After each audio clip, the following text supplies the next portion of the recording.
الحمدللہ ہمارا 19 روزہ مکمل کر چکے ہیں اور آج 20ویں تراویح ہم لوگ پڑھیں گے اللہ کے فضل سے انشاءاللہ العزیز۔ کل 20 رمضان ہے۔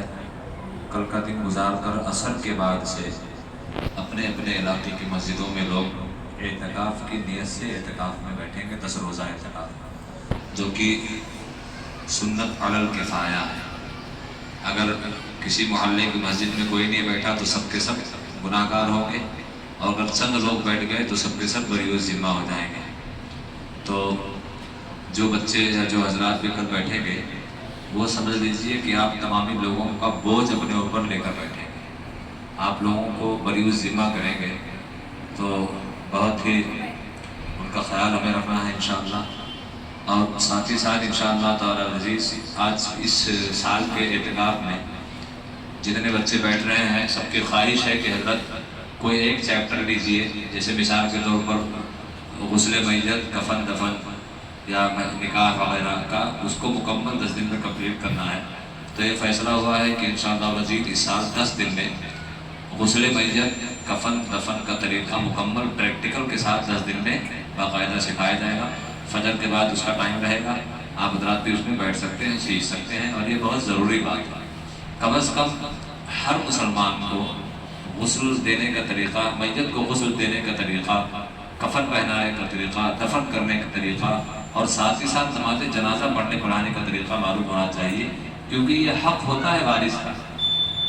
یہ کس کا حق ہوتا ہے؟ وارث کا حق ہوتا ہے۔ سب سے زیادہ حقدار اگر کوئی نماز جنازہ پڑھانے کا ہے تو سلطان اسلام اگر ہے اس دور میں، تو اس دور میں سلطان کا تصور ہی نہیں ہے۔ اس کے بعد سب سے زیادہ جو قریبی ہوتے ہیں، وارثین ہوتے ہیں، ان کا حق ہوتا ہے۔ لیکن ہمیں افسوس کی بات ہے کہ نماز جنازہ پڑھانا تو دور، اس کی دعائیں بھی یاد نہیں ہوتی ہیں، اس کی دعائیں بھی نہیں، ہمارا اپنا جا رہا ہوتا ہے۔ آخری غسل ہم اس کو دے نہیں سکتے ہیں کیونکہ ہمیں معلوم ہی نہیں ہے طریقہ۔ سیکھیں گے انشاءاللہ تو آئے گا، سب سمجھ میں آئے گا، سیکھیں گے انشاءاللہ العزیز۔ آئیے کل بیٹھیں گے بچے ہمارے اعتکاف میں، اور ان اعتکاف کے بچوں کا آپ لوگوں کو خیال رکھنا ہے۔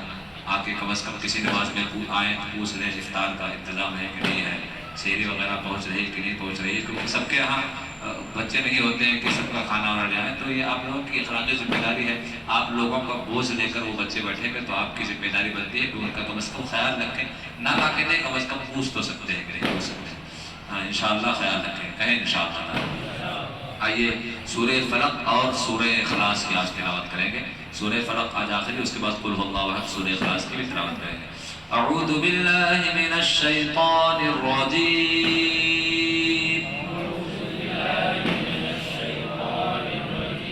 بسم اللہ الرحمن الرحیم،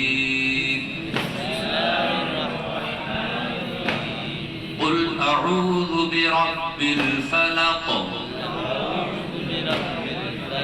من شر ما خلق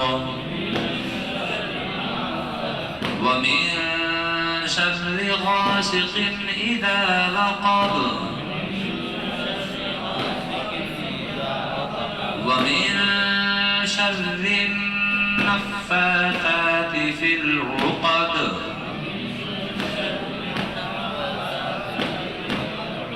ومن شر حاسد إذا حسد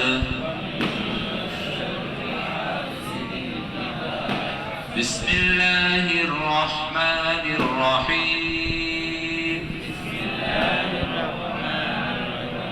قل هو الله أحد، قل هو اللہ بہت لوگ بولتے ہیں، قل هو اللہ، غلط ہے، قل هو اللہ، کیا ہے؟ قل هو اللہ احد اللہ الصمد، سمد نہیں بولنا ہے، سین سے نہیں، صاد سے، اللہ الصمد،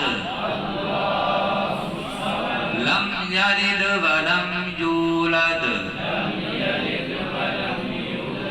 ولم یکن له کفوا احد، بسم اللہ الرحمن الرحیم،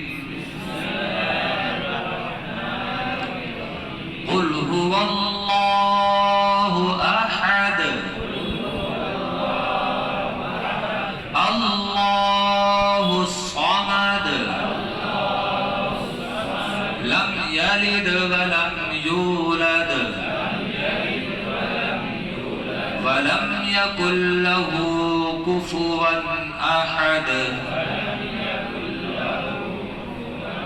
بسم الله الرحمن الرحيم. قل هو الله أحد الله الصمد لم يلد ولم يولد ولم يكن له كفوا أحد.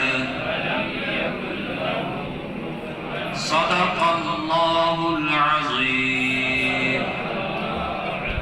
سبحان اللہ. آپ لوگوں نے 3 مرتبہ سورہ اخلاص شریف کی تلاوت ہمارے ساتھ کی. آپ نے تلاوت کی بھی اور آپ کو ایک مکمل قرآن پاک پڑھنے کا ثواب بھی مل گیا. سبحان اللہ. 3 مرتبہ سورہ اخلاص کی اگر کوئی تلاوت کرتا ہے تو اسے ایک ختم قرآن عظیم کا ثواب ملتا ہے. ثواب ملتا ہے. قرآن پاک ایک ختم پڑھنا اس کی الگ بات ہے. حج کا ثواب پانا اور حج کر لینا دونوں میں بہت فرق ہے، لیکن ثواب تو ملنا ہے الحمدللہ. تو ایسے ہی قرآن پاک کی تلاوت کی عادت ڈالیے، انشاءاللہ آپ کے دامن میں ہزاروں نیکیاں رہیں گی اور نیکیوں کی کمی نہیں رہے گی. السلام علیکم ورحمۃ اللہ وبرکاتہ.